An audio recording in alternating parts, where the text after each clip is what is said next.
Well, thank you very much, Keenan, and thank you to the Foreman family for coming from Colorado. I didn't realize it was so fast. Thank you for doing that. Thank you. It's great to be back at the mothership of IFPRI, as always, and thank you all for coming. I see at least one of my GAIN staff here. Thank you very much for coming so close to Christmas and the holidays for this.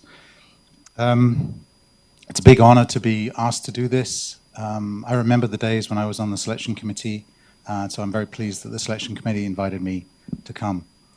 My talk, they said to me, think of something big and something provocative. So I thought of something big and something provocative. I'm not the world's expert on this topic, but I think it's really important that we talk about this issue. And the issue is business and nutrition. And I've got this rather Victorian title up there, the virtuous emulsification of business and nutrition. It sounds like sounds like a Harry Potter movie or something, you know. But the emulsification bit is, you know, business and nutrition are like oil and water, never to be mixed. And emulsifiers, those of you who know about food technology, and my knowledge is about that deep, but emulsifiers are things that help oil and water mix. But as we know, not all emulsification is good. Some emulsifiers are used to construct really terrible junk food. So the emulsifiers have to be virtuous. They have to be mixing business and nutrition for good reasons, not for bad reasons. So that's the theme. The storyline of my talk is basically there aren't enough emulsifiers. There isn't enough mixing of business and nutrition. And when it's done in the right way, it can lead to lots of good things. And we're kind of in a stasis at the moment where we're missing out on lots of opportunities. And I think everyone is too scared to move forward, too worried about risks, too worried about being beaten up for doing the wrong thing. So this is an attempt to continue and ramp up a debate and discussion that needs to continue, I think, long beyond today.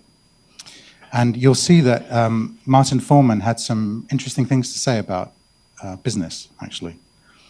So I'm already a big fan of Dr. Foreman's work. This book that's edited by Alan Berg and Per Pinstrup Andersen and Martin Foreman is it's a staple read of mine. It's depressing that it's still a staple read because it came out in the 80s. And we're still talking about how to make international agricultural research and human nutrition work together better. And we have obviously some massive exceptions in this room. The program that John leads, the program that Bev Postma leads on Harvest Plus. But they still feel like exceptions when there should be much more. So I'm already a big fan of his work. Why did I pick this topic? I think I've already said that. For development to be sustainable, the funding of development has to be sustainable. We're in the sustainable development era now, and yet we still think about funding sustainable development using 20th century methods, overseas development assistance. Now, overseas development assistance is really important, don't get me wrong, but governments need to kick in more funding, and businesses need to kick in more funding. ODA is a drop in the ocean. It's an important one because it can leverage all sorts of other things, but it's only one small part of the story.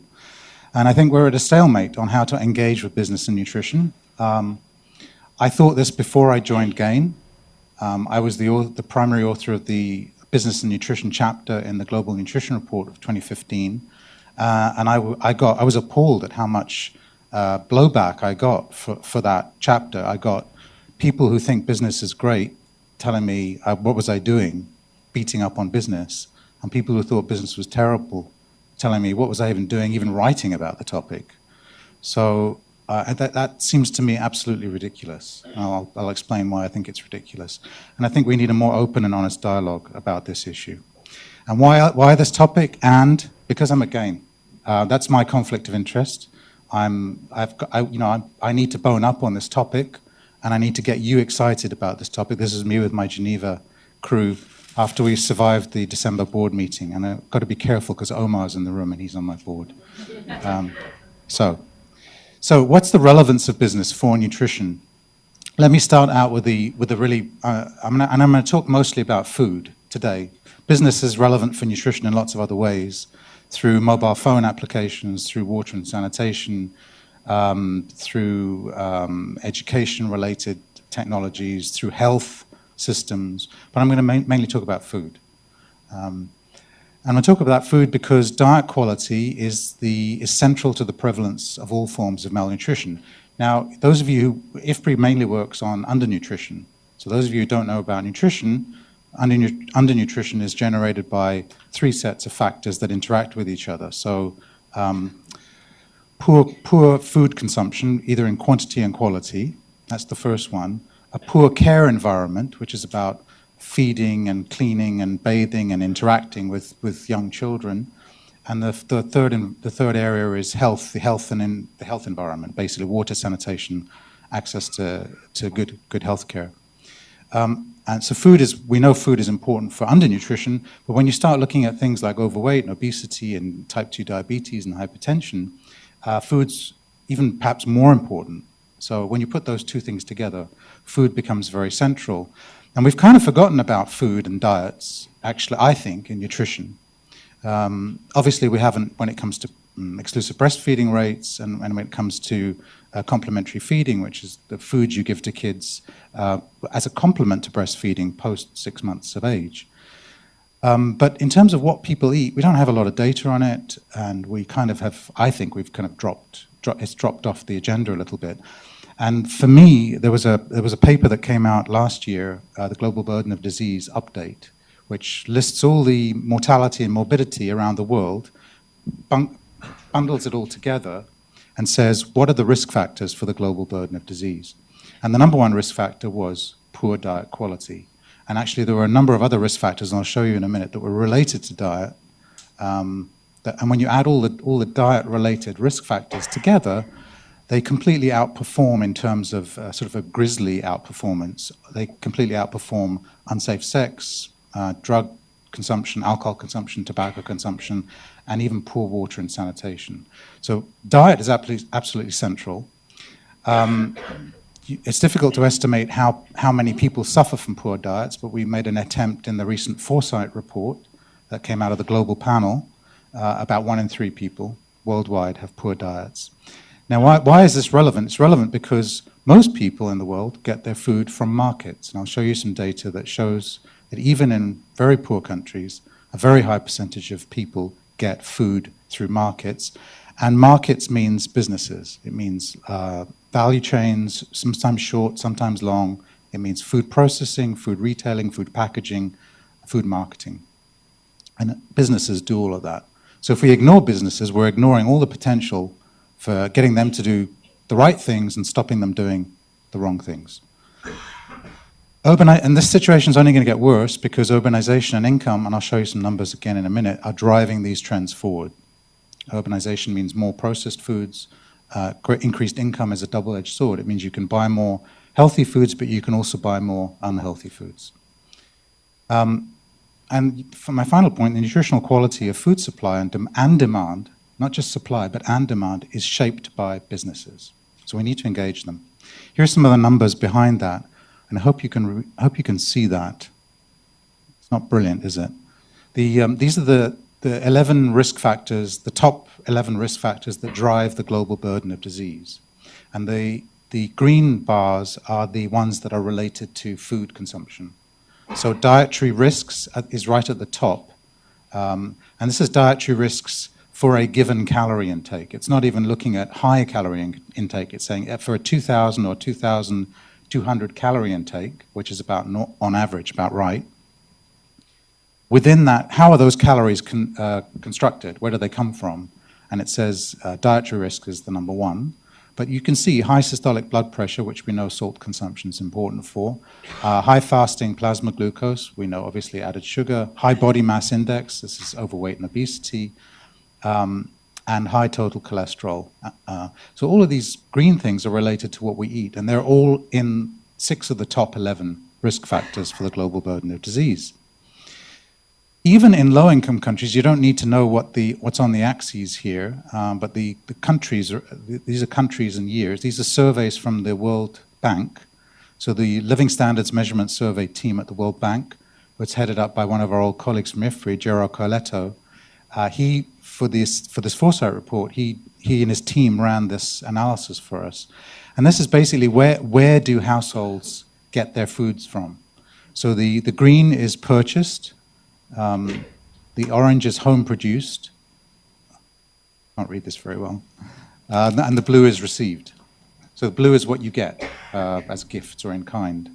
And you can see even for the bottom one, which is Mozambique in 2008, 40% is purchased through markets. And that's the lowest. And you can see all the way up to Zambia, Zimbabwe, Swaziland, Madagascar. I'm just picking the African ones off.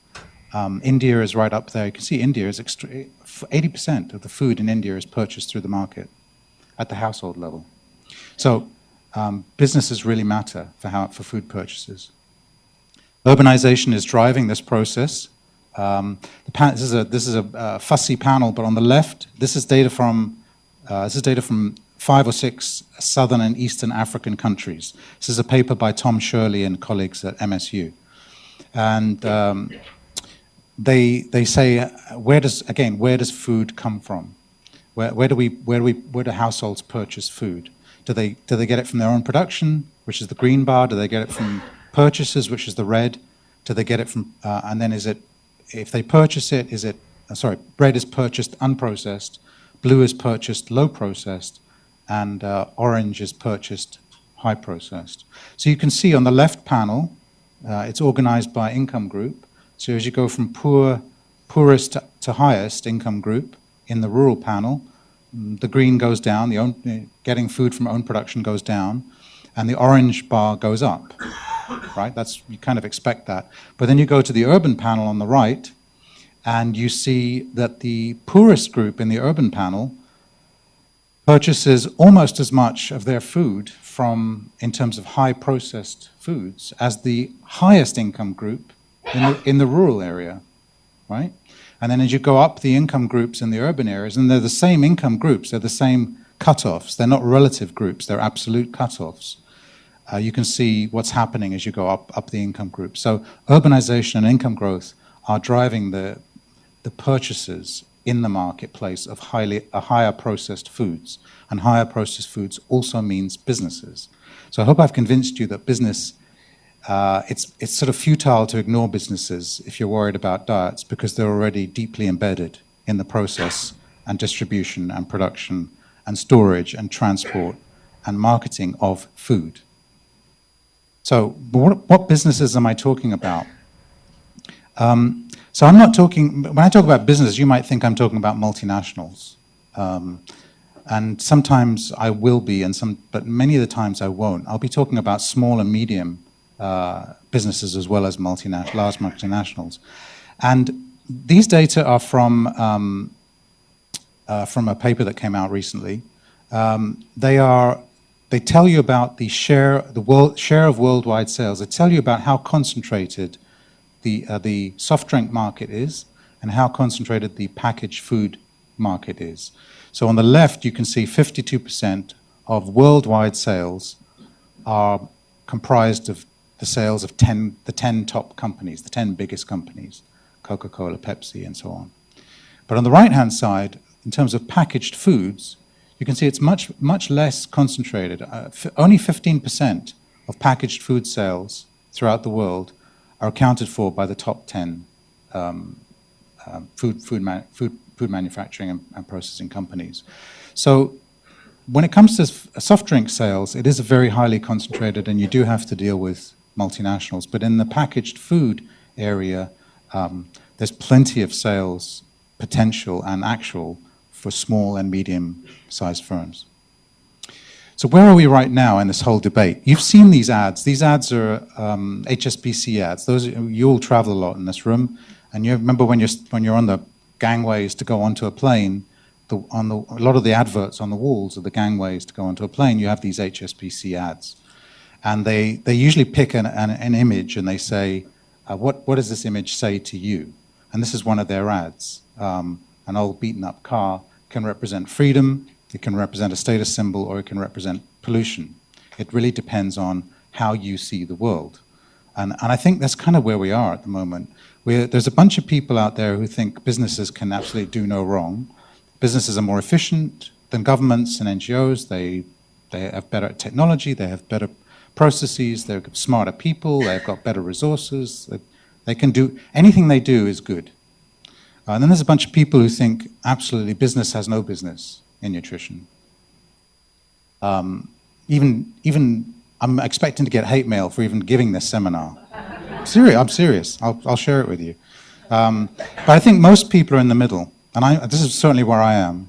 Silent majority, and they are silent, and they need to speak up, trying to figure out when and how to engage with business to advance nutrition. So it seems to me we need to collect and use evidence, that's what IFPRI does, to navigate this maze. How do we operate with businesses to improve nutrition? These are very obvious statements, but they're often very often not said. Businesses can do positive things and negative things for nutrition. How do we expand the former and minimize the latter? So this isn't rocket science. So what are some of the positive things? So I'm going to pick an example at the one extreme, the positive, and one extreme and the negative. So just to give you a sense. So the positive things, fortification. I would say this, I'm at GAIN. One of the things GAIN does is fortification. So again, full disclosure, conflict of interest, potentially. But fortification routinely shows benefit-cost ratios of 6 to 9, and much higher for salt iodization. Now these are estimates from our IFPRI colleagues, John Hodnott, Maximo Torero, and Mark Rosegrant. This is the work they did for the Copenhagen Consensus back in 2012. And fortification is mostly paid for by businesses, actually. This is some work that was done by Sue Horton, who is an economist, I'm sure many of you know. This was done for the Arusha Summit on fortification last year. And the cost of scaling up, they did an estimate that said, how much would it cost to scale up multiple food vehicles in 25 countries, so things like oil and flour and other things. And they said, donors need to kick in 135 million, governments 149 million, and the private sector 25.19 million. So these are positive things, and we know that fortification, when it's done properly, when it's done in a context where there is a deficiency, when the food that is the vehicle is consumed by the people who have the deficiency, when the industry is sufficiently concentrated to make fortification sensible in a cost-effective sense, this is a really very positive story. But of course there are negative things, and quite a lot of negative things. So here's some data from the Access to Nutrition Index report from this year that came out, and it compliance of businesses with the code on marketing of breast milk substitutes. There's a certain way that you can market breast milk substitutes if you're not going to discourage women from breastfeeding. There are certain things that you can do if you're a company that can encourage the promotion of these things, these substitutes, that actively discourage or make women feel that they're being not modern if they breastfeed their child. So there are certain things you have to do in terms of complying with the code, and this is an assessment by the Access to Nutrition Index team. It's partly self-reported, and it's partly inspections on the ground in 3 key countries. And they found that Nestlé is the top performer, but in a world where 100% is full compliance, Nestlé is only at 36% compliance. And then Mead Johnson is right down at the bottom with 5% compliance. So this is kind of outrageous behavior, absolutely outrageous behavior, and this has severe consequences for children's survival and their ability to thrive. So this kind of stuff has to stop, obviously, and there's a big group of people, and I'm one of them, who try hard to make this kind of stuff stop. But trying to make that kind of stuff stop doesn't mean you have to stop engaging with businesses. In fact, I think it means you have to engage with business more. So what's holding us back? I was feeling in a very sort of hippie mood when I made this picture. This is what's holding us back, I think. There's a fear of dialogue. This is the left-hand side petal.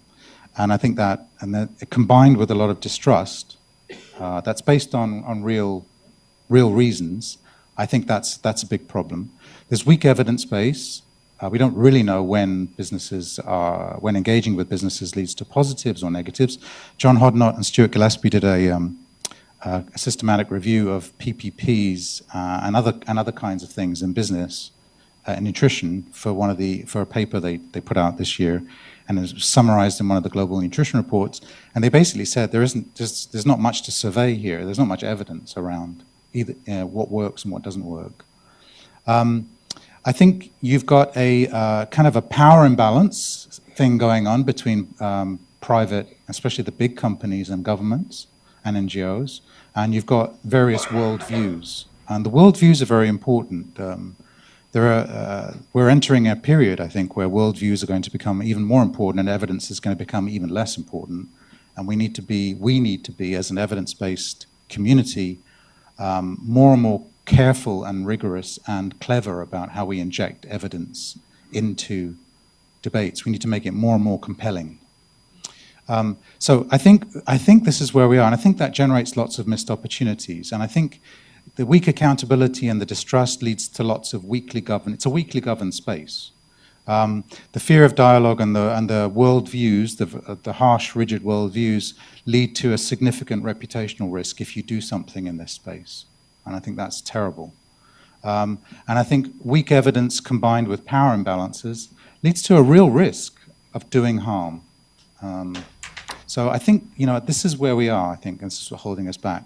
Now, before I go into what I think needs to change, and it's really a modest proposal, here are some examples. I'm going to give you some examples of how businesses could do more in nutrition. I think they could help shape the demand for nutritious foods. If we're going to intervene in the food system to help food systems become more nutrition friendly, you can't only do it from a supply side perspective. You have to generate the demand for healthier foods, because the businesses all say, somewhat disingenuously, I think, we're just in the business of giving consumers what they want. Well, of course, they also generate the demand for what consumers want. So can that expertise be turned around to help shape the demand for nutritious foods? I don't know the answer, but it's an answer that needs to be posed. Can we bring nutritious and safe foods to market at lower costs at scale? I'll give you an example of that. Can we reformulate products to make them less harmful and higher nutrient density? It's slowly happening, and certainly in the high-income countries. I don't think it's happening in the middle and low-income countries, where the formulation is the same old, same old. So I just saw an ad this morning for McDonald's McNuggets, and apparently they're now using whole white meat, or only white meat. There was something else that they're not adding any preservatives or additives. So that's sort of a minor step forward in a sort of making essentially an unhealthy product slightly more healthy, or less unhealthy. But I'm sure that's not happening around the world. It's happening in the communities where there's a demand. The demand is driving that behavior. We need to I think businesses can bring more resources to the table. There are some examples of that I'll share with you. And of course, comply with legislation and codes of conduct. And we can talk about that as well. I don't have time to talk about all of this. So this is help shape demand for nutritious foods. So I'm very left brain. I don't know about you, but in this picture, I'm very left brain. My wife might disagree with me every now and then, but I try to be quite logical. I like numbers and I like reports, Global Nutrition Report.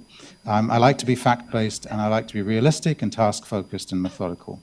And I think many researchers are like that, and certainly in our field. With the INTJs. Any of you have done the Myers-Briggs? We're all INTJs. Those of you who know what I'm talking about, just nod. But the right brain, this is where a lot of the demand is created for things that we want, and we want, but we don't need. Emotional, creative, imaginative, intuitive, flexible, and social. So SBCC, Social Behavior Change Communication, I think tries to tap into the right brain. And I'm nervous because Marsha's here, and she's like the world's expert on this stuff, so she's going to tell me if I'm right or wrong. But I think SBCC tries to tap into the right brain stuff, but I think it often taps in too much to the left brain stuff. And I think businesses can, if we can learn from how they do these things, maybe we can get them to make their rather. I'm on videotape, so I can't say anything too bad. But can all the energy they devote in trying to get to eat the bad stuff, can some of that be converted in trying to get us to eat some of the good stuff? So here's this is an article in the New York Times. I couldn't find a scientific basis for this. I actually tried very hard to find a scientific basis for this formula, but all I could find was a New York Times article. But then I thought, well, why would I find it published anywhere? It's top secret, so no one's going to publish it. This is salt plus fat squared. I love the fact it's fat squared. That makes it sound very scientific. Over a satisfying crunch, no idea how they measure this stuff. Times a pleasing mouth feel generates a food designed to addict. This isn't a New York Times article. That was a magazine article that came out a year or so ago. Can this kind of cloak and dagger know-how be utilized to generate desirability in healthier foods? I know Marion Nessel would say, no, it can't. So give up, Lawrence. But I don't know. I want to give you an example. This is an example from Gaines. This is my shameless plug for some of Gaines' work. It's led actually by Bonnie McLafferty, who's here. This is, I think it's a really innovative piece of work. And what this Marketplace for Nutritious Foods does is it says, is there a latent demand for small and medium businesses in Africa and Asia, wherever? Is there a latent demand for those companies to get their healthier foods and products to the market? But for some reason or other, the barriers to entry to that market are very high. What can we do to help them get over that initial hurdle? And it's kind of a one-off investment, whether it's financial or TA or relational or something that we can provide. So this Marketplace for Nutritious Foods raises funds from USAID and other places, and establishes a community of practice, holds a competition, puts companies through a filter, see whether their foods really are healthy or not. And if they make a good case, we'll give them a small amount of money or sometimes quite a large amount of money to get their healthy product to market. So here's an example you've probably heard before from Chicken Choice from Kenya. And this is an entrepreneur that was given $100,000 investment to do a certain set of things. And what this has resulted in is a 2.5 million additional chicken serving sales coming to market in 2015, 8 million coming to market in 2016. We don't know what 2017 and 2018 are yet, of course. So the 14 and the 20 numbers are just hypothetical sales. But if that trend, it's hard to say two observations as a trend, but anyway, if that trend continues, the servings per dollar go from 25, because it's cumulative, go from 25 to 105 to 245 to 445. So you're getting a lot of servings for a dollar investment into the market. Now, whether that's having a big impact on the overall diet, whether that's having a big impact on overall nutrition status, we don't know yet. We're doing those evaluations. But I think it's interesting, and I think it's an interesting model for bringing healthy food to markets. And it's a way of engaging with businesses directly, and these are small and medium businesses, to help them do what they want to do, and that is bring healthy food to the market. Business resources can be leveraged by public funds, and they are being leveraged. And here are 4 examples that I happen to know about, but I'm sure there are other ones in nutrition. There's the Power of Nutrition. That we have one of the architects of that here, Augustin Flory, that DFID and CIF set up, came out of the Nutrition for Growth Summit in 2013. And it basically says, it basically leverages funds from unusual suspects, typically the private sector, matches that with funds from DFID and CIF, and then the World Bank and UNICEF also match the funding. So you go from $1 to $4 very quickly. I think that's a really interesting way of working. The Amsterdam Initiative Against Malnutrition, AIM, does something quite similar. The Global Development Alliances that are run by USAID do one-for-one matchings. And the Government of Canada funds a business platform for nutritious research that GAIN hosts, and with a number of other organizations, and it does something very similar. It leverages private with public. So the potentials, and these are just 4 I know about. I'm sure there are lots of other ones, but I don't know how many of these you know about. Interested to find that out. So how do we move forward? It's a modest proposal because I really don't know all the answers, and I don't know the answers to this stuff. But I think we need virtuous emulsification, and I promise never to use this expression again. Mixing business and nutrition, but doing it virtuously. So how do we do that? Well, I think we build what we call at IFPRI and other places the enabling environment for public-private engagement. So in the Lancet series of 2013, the nutrition paper series, paper 4 is written by Stuart Gillespie, me, and Purnima Menon and others. And it's around the enabling environment for nutrition. I'm just proposing a focus on public-private engagement. We need to de-risk the space for public and private organizations. The private companies are also terrified to get into this space, even if they have good motivations, and even if they've never been tainted in the past. They're terrified. I was at a major donor a couple of weeks ago, and they were saying, we want to do more, but we just feel like if we do the wrong thing, even a tiny wrong thing, everyone's going to come down on us like a ton of bricks.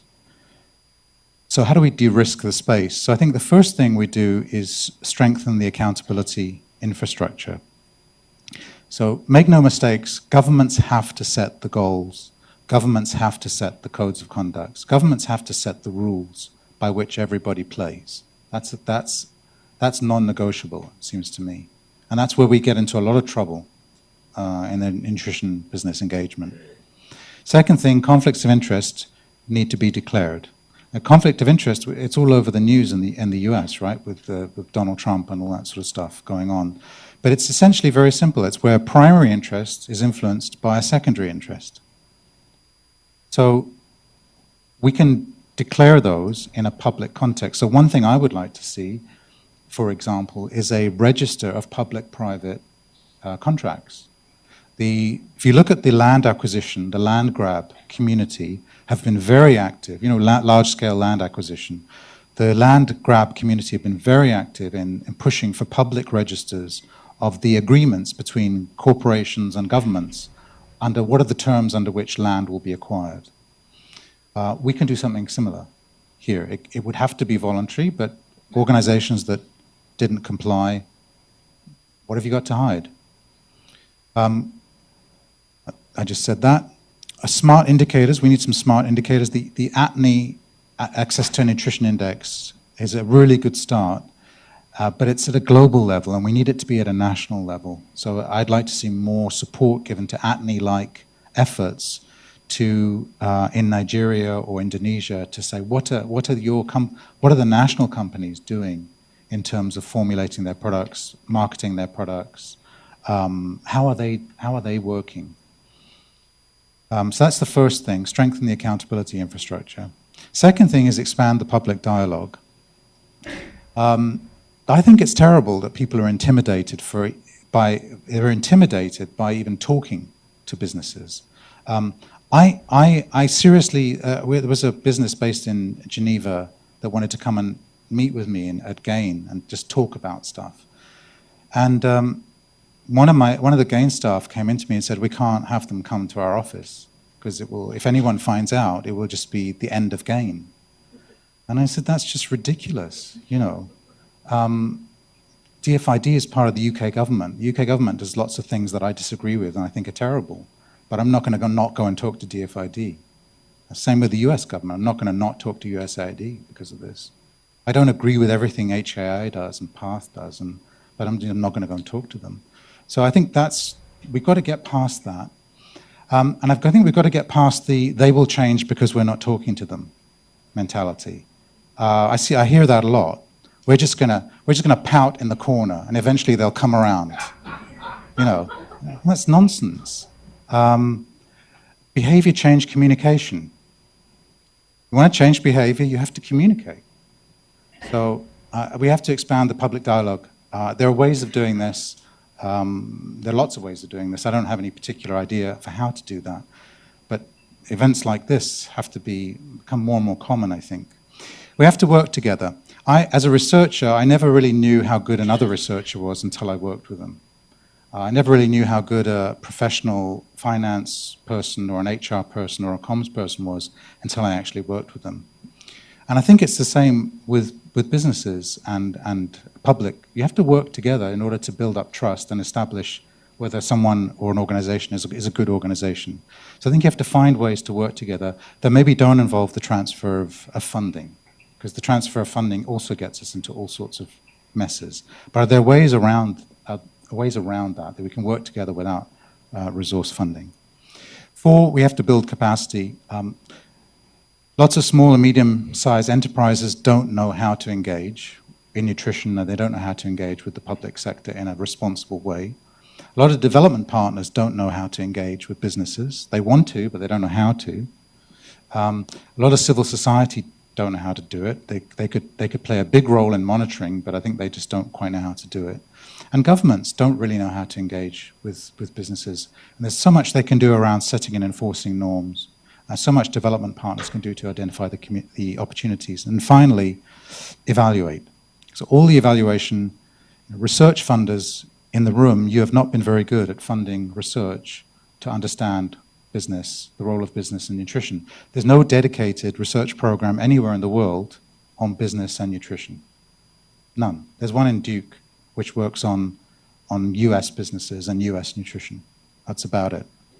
So you haven't been very good at that, and I think you should. You should set up a research program or a series of research programs, but you should insist that they're always open access, they're always done independently, and they're always done with the appropriate rigor, of course.